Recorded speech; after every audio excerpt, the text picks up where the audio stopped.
I think for all the aspirants who are working hard for their dream, the condition is same.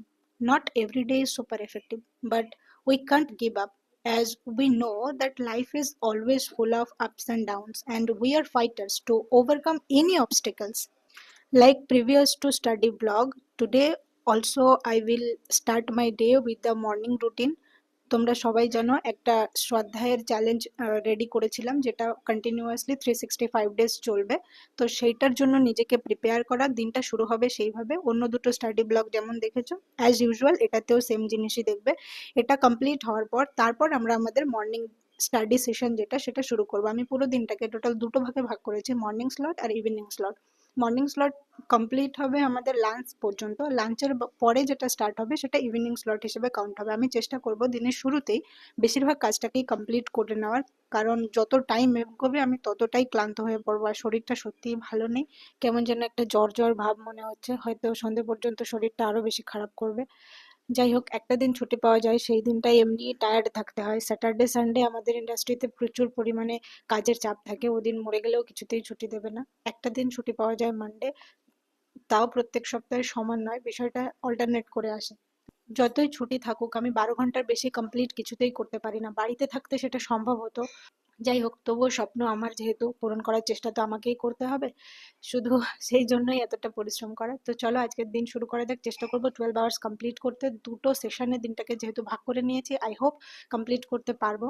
আর আমি pomodoro technique use করি ঠিকই, কিন্তু classical ওয়েতে নয়, মানে 25 মিনিট বা 50 মিনিট করে তারপর ব্রেক নেওয়া এভাবে নয়, বরং আমি চেষ্টা করি যে সাবজেক্ট বা যে টপিকটা তুলেছি সেটা পড়বো, যতটুকু সময় লাগে, লাগলো 2 ঘন্টা 3 ঘন্টা, then I will take a break.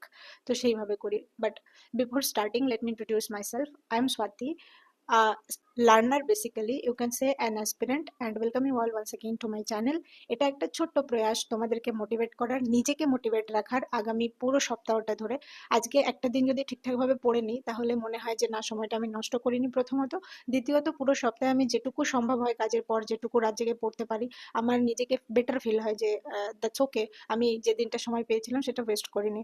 আমি কাজ করে পড়তে যে প্রবলেম হয় সেটা মানছি, কিন্তু তা সত্ত্বেও যদি সময় থাকতে আমরা সেটাকে ওয়েস্ট করি, তার থেকে আমার মনে হয় এটাই বেটার যে সময় নেই তার মধ্যে থেকেও বার করছি, অ্যাটলিস্ট মেন্টাল পিসটা বজায় থাকে। অ্যান্ড আমার লাইফে mental peace is very important for me, otherwise না আমি কাজ করতে পারি না পড়তে পারি। তো চলো শুরু করা যাক। আজ স্বাধ্যায় শেষ করে যখন আমি মর্নিং সেশন শুরু করি তখন সবে 7টা বাজে। তো আমি ভাবলাম যে প্রথমে একটুখানি পড়াশোনা করে নিই, তারপরে ব্রেকফাস্ট করব। তো ফার্স্ট স্লটে আমি প্রিভিয়াস ইয়ার্সের কোশ্চেন নিয়ে বসেছিলাম। আমি আগেও কথাটা বলেছি, আমি ইয়ার ধরে কোশ্চেন করি না, কোনো একটা বিশেষ সাবজেক্ট ধরে শুরু করি। আজ যেমন আমি ইন্ডিয়ান পলিটির কোশ্চেন সলভ করছিলাম, 2 ঘন্টা প্রশ্ন সমাধান করার পরে কিছু কিছু পয়েন্ট এমন আসলো যেগুলো আমাকে আবার দেখতে হবে, তো সেটা রেখে দিয়ে এবার আসলাম ব্রেকফাস্ট করতে। আমি পড়াশোনা পড়ছিলাম যখন, তার ফাঁকে ফাঁকেই খাবারটা তৈরি করে নিয়েছি। তো ব্রেকফাস্টের পরে আমি আমার সেকেন্ড স্লট নিয়ে বসলাম। আজকে আমি শুরুতেই ভেবে রেখেছিলাম যে মর্নিং সেশনের মধ্যে লাঞ্চের আগেই আমি আমার ইম্পর্টেন্ট যে দুটো জিনিস থাকে, কারেন্ট অ্যাফেয়ার্স আর স্ট্যাটিক, সেটা অবশ্যই অবশ্যই কমপ্লিট করে ফেলবো। তো ঠিক সেটাই করেছি। লাঞ্চ করতে যাওয়ার আগেই আমি প্রথমে 3 ঘন্টার সময় নিয়েছি কারেন্ট অ্যাফেয়ার্সের জন্য, তারপর একটু গ্যাপ নিয়ে আবার 3 ঘন্টা আমি স্ট্যাটিক নিয়ে বসেছি। আজ স্ট্যাটিকে আমার টপিক ছিল মডার্ন হিস্ট্রি। আমি স্পেকট্রাম থেকে করছি। আমি বারবার বলছি আমার সঙ্গে পুরোপুরি তুমি নিজেকে মেলাতে পারবে না জানি, কারণ এগুলো আমার আগে পড়া হয়ে গেছে এবং আমি নোট তৈরি করে ফেলেছি। আমি যেভাবে তাড়াতাড়ি গো থ্রু করতে পারবো বিষয়টাকে, যখন তুমি নিজে প্রথমে শুরু করছো তখন কিন্তু অতটা বেশি রিলেট করতে পারবে না। দিনের মধ্যে আমার লাঞ্চ ব্রেকটা সব থেকে বড় হয়, কারণ খাওয়ার পর লেথার্জিক ফিল হয়, একটু রেস্ট নেওয়ার দরকার হয়। লাঞ্চের পরে আমি আমার অপশনাল পেপার আর অ্যান্সার রাইটিংকেই শুধু রেখেছিলাম।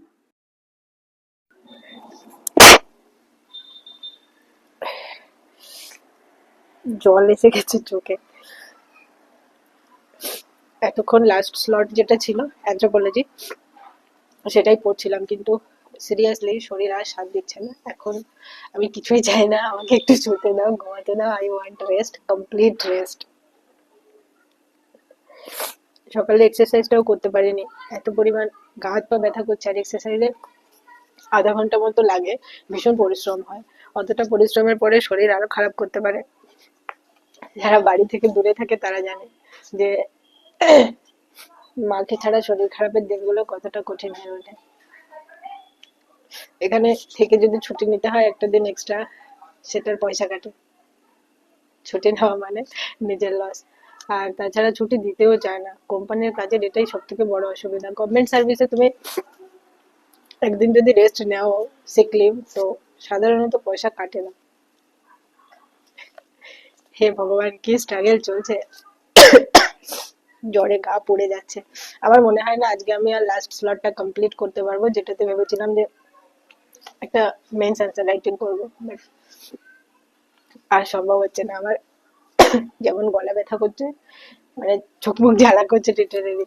আর কালকে যদি আমার ডিউটি করতে হয় তাহলে এখন সত্যি ঘুমানো খুব দরকার। প্রপার ঘুম ছাড়া মাইগ্রেনের সমস্যা এত বেড়ে যাবে, আমি আর কন্টিনিউ করতেই পারবো না। এটাই আমার সব থেকে বড় প্রবলেম, আমি নিজের উপর প্রেশার ক্রিয়েট করতে পারি না। যাদের মাইগ্রেনের সমস্যা আছে, ঘুমটা ঠিকঠাক না হলে আমার কম করে 6 ঘন্টা ঘুমাতে দিতেই হবে। সে আমি যখনই ঘুমাই, দিনে হোক রাতে হোক, প্রপার 6 ঘন্টা যদি ঘুমাই তাহলে আর সমস্যা করে না। কিন্তু তা না হলে, কাল রাতে ঠিকভাবে ঘুম হয়নি জ্বরের জন্য, ওষুধ নিয়েছিলাম বাট তারপরেও। যাই হোক, আর সময় নষ্ট করাবো না তোমাদের। পড়াশোনা করো, নিজের শরীরের দিকে খেয়াল রাখো, কারণ এটাই তোমার অস্ত্র। সেটাই যদি খারাপ হয়ে যায় তাহলে চলবে কেমন করে। তোমাদের সবার সুস্বাস্থ্যের কামনা করি। আমার মতো কারোর যেন না হয়, জানিয়ে লড়বো সেটাই খারাপ, প্রতি পদক্ষেপে হোঁচট খাচ্ছি। স্ট্রাগল তো আছে, বাহ্যিক স্ট্রাগল তো আছে, তা সত্ত্বেও শারীরিক স্ট্রাগলটা এত বেশি, এত বেশি, এতটাই অসুস্থ প্রণ হয়ে গেছি যে একটুখানি ওয়েদার চেঞ্জ হলে, নিজের উপর একটু প্রেশার পড়লে সেটা শরীর নিতে পারে না। যাই হোক, আর কথা বলতে পারছি না, আজকের মতো এখানেই শেষ করছি। তোমরা পারলে অ্যান্সার রাইটিংটা কমপ্লিট করো, আমার আজ আর হলো না। তোমাদের সঙ্গে আবার দেখা হবে পরের সোমবার। আশা করছি ততদিনে সুস্থ হয়ে যাব, ওষুধ তো চলছে। Then see you again. Till then, please stay tuned and focus on your study. এই একমাত্র উপায় নিজের ভবিষ্যৎ বদলানোর। আমি জানি না আর কতদিন এভাবে টানতে পারবো, বাট চেষ্টা করবো শেষ মুহূর্ত পর্যন্ত। একটা ভালো কাজের জন্য কিনা করতে হচ্ছে। যাই হোক, যদি তোমাদের একটু মনে হয় যে আমি যে কন্টেন্ট গুলো বানাচ্ছি কোনোভাবে তোমাদের এতটুকু হেল্প হচ্ছে, তাহলে প্লিজ একটা সাবস্ক্রিপশন। একটু উৎসাহিত বোধ হয়, মনে হয় যে না চলো, সত্যিকারের কাজে অন্তত আসছে, একজন মানুষেরও কাজে আসলে এতটুকু যদি তোমাদের হেল্প হয়, তো সেটা আমার কাছে সব থেকে বড় পাওয়া। আমি কোনোদিন কারোর উপকারে লাগিনি, লোকের কাছ থেকে শুধু নিয়েই গেছে, কিন্তু পড়াশোনা ছাড়া আর কিছু জানিও না। আমি যেটুকু জানি সেটাই তোমাদের কাছে ডেলিভার করার চেষ্টা করছি। তো আজকের মতো এখানেই টাটা, আবার দেখা হবে, বাই, গুড নাইট।